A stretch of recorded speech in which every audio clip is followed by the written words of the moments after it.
Hey, this is Arianne, and in this video, we're going to talk about what you need to do to prepare for the next market crash so that you're not caught off guard. So it's 2020 and life seems completely unpredictable. And really, who knows? Will there be a crash? Will there not be a crash? Nobody has a crystal ball that can tell you exactly when that's going to happen.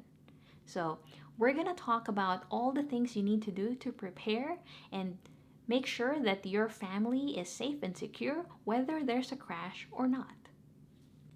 So, the first thing you need to do is have a personal safety net.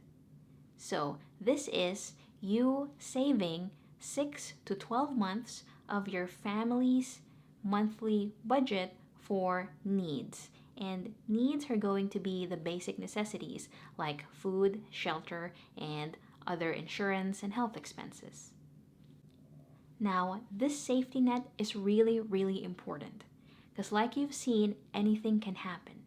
And you want to have enough cushion so if for some reason something does happen, maybe something happens to your job or maybe your spouse's job, or maybe there's just something that happened in the area and everything's halted. It might not be related to your job, but things just are stressful. Well, the safety net allows you to have breathing room and not panic that if something pauses, maybe your job says we're not doing anything this month and we can't pay you. If something like that happens, well, you still have that 6 months of savings that you can use, and you have at least 6 months to figure out what you're going to do next. It lets you almost no longer have emergencies. What used to be emergencies are now inconveniences. Your safety net lets you and your family sleep well at night knowing that you are taken care of, and it also lets you make decisions from a position of power and calm instead of a position of fear. Number 2, have a business safety net. So number 1 was a personal safety net, but if you have any business that you own, you also want to have a business safety net. And this one is about a 3 to 6 month savings of your business's monthly expenses. And this helps you do a similar thing. If something comes up and the economy is not doing well or something happens in your particular area and you have to pause for a while, then you know that you have the money in your bank to pay for all the expenses you incur, pay for your people, and you don't have to stress out that you don't have the money to pay your people for them to feed their families. The next thing you want to do is get rid of high interest debt. So high interest debt is anything that is 6% or higher as far as personal debt goes. So you either want to pay it down or you can sell off the thing that has the high interest debt.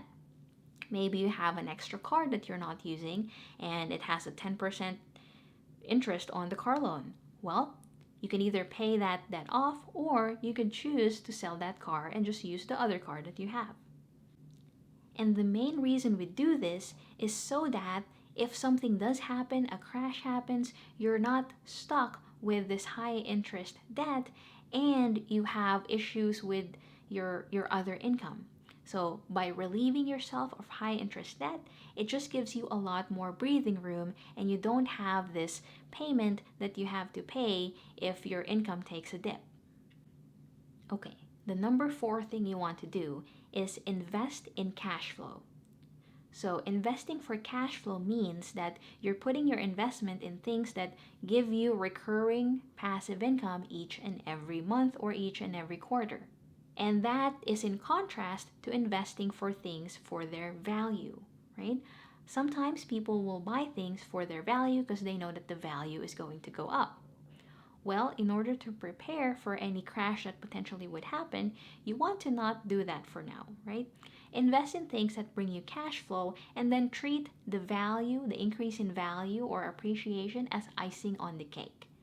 Because if whatever you invest in still gives you that recurring passive income, then you don't really need to worry about whether right now the value went down or the value went up. Number 5, don't try to time the market. invest consistently for cash flow. While yes, right now it might be a little bit scary to invest, you also don't want to blindly follow somebody else's crystal ball. So, people have been saying that the market is going to crash since 2014. It is now 2020. So, if you believed and followed the advice of that person who said don't invest in anything at all since 2014, you would have missed out on 6 years of investments, of cash flow, and of potential passive income that you could have gotten. So let's pretend that you had 100 grand in 2014 and you listened to the people who said don't invest in anything at all, keep it under your mattress or in your savings account, and you believed them. So year after year, you didn't invest your money and you were just waiting for this crash. Well, if you could have made 8% each year from 100 grand, today that 100 grand would be worth 160 grand. So you actually missed out on $60,000 of growth of passive income because you tried to time the market and you were waiting for the market to crash. And then if you wait another year or two, that 60 grand will become 70 grand and 80 grand. So if you think about 80 grand, if you just invested consistently, you would have needed to invest in something that made 8 to 10% per year. And that's relatively easy to achieve, especially in real estate investments. But now, because you didn't invest all these years, what investment are you going to invest to get a 70% or 80% return? Not sure about you, but that is usually when somebody promises 70 to 80%, that's really, really risky. So instead, what you want to do is invest consistently, invest in things that get you base hits, around 8% to 10% return. And year after year, that money is going to grow, it's going to compound interest, and it's going to be a lot better than you trying to hit one jackpot by timing the market. And then we have number 6, tap into existing funds for future opportunity.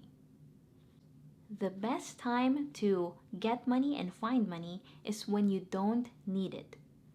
So right now, whatever crash is going to come hasn't quite happened yet.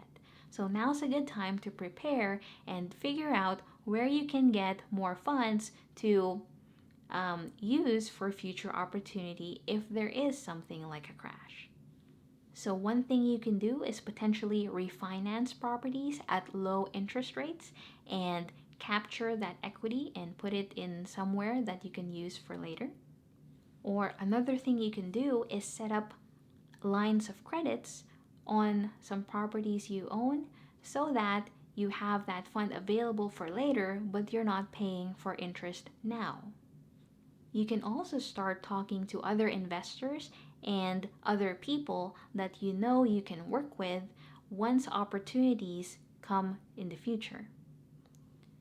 So the thing is, you want to set up all those things now, right? The best time to set things up is when you don't need it. So you have all the time in the world right now to set up your funds, set up your team, so that in the future, if a crash does come, then you are well prepared and you are ready to do something when that happens. Because usually when opportunity comes, it comes and it goes pretty fast. So those are 6 things I recommend doing to prepare for a potential crash. Please let me know in the comments below if there's anything you think I missed so that others can see what other tips you have. And please click like or dislike whatever you think about the video. And click the subscribe button so you can see more videos about investing for financial freedom. Alright, have a great day!